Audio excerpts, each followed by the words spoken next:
Shalom teman-teman GoTNT, apa kabarnya? Kembali lagi kita di GoTNT Online Sharing hari ini yang tayang setiap hari Jumat jam 13.30 di channel YouTube GoBugor Online Service.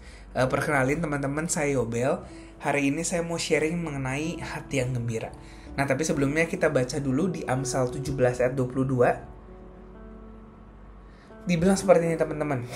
Hati yang gembira adalah obat yang manjur, tetapi semangat yang patah mengeringkan tulang.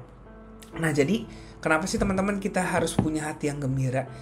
Nah, karena apa? Karena hati yang gembira itu adalah obat yang manjur. Kenapa sih teman-teman bisa dibilang obat yang manjur? Karena dengan hati kita yang gembira, kita punya berarti pikiran yang sukacita gitu. Jadi kita juga punya semangat untuk ibaratnya nih, cara pandang kita melihat masalah itu jadi berbeda teman-teman gitu. Jadi makanya diibaratin seperti obat yang menyembuhkan dan memberikan kita ibaratnya semangat teman-teman gitu. Nah, contohnya gini, misalnya saat kita punya masalah, misalnya kita gagal ujian ya teman-teman ya. Kalau hati kita terus-terusan sedih, ya akhirnya kita jadi bingung juga kan teman-teman gitu ya. Jadi misalnya kita akhirnya nggak berbuat apa-apa, cuma sedih-sedih doang. Tapi kalau hati kita bisa bersukacita, kita bisa lakuin banyak hal yang membawa kebaikan juga ujungnya buat hidup kita.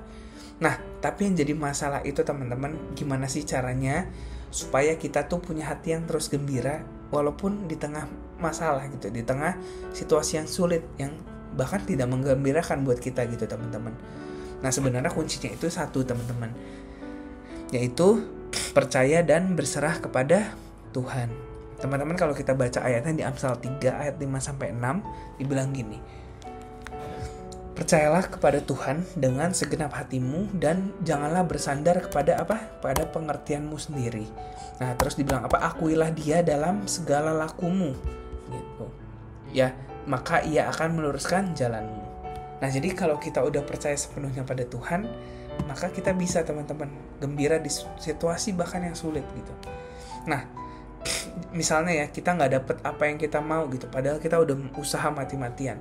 Kita bisa berpikir kan, kalau kita percaya sepenuhnya ke Tuhan, kita bisa bilang, berarti kayaknya emang Tuhan belum mau kasih nih buat kita gitu. Pasti Tuhan punya rencana yang lebih baik buat kita. Kita bisa berpikiran kayak gitu teman-teman. Tapi kalau kita belum bisa berpikiran kayak gitu, berarti sebenarnya kita masih meragukan Tuhan.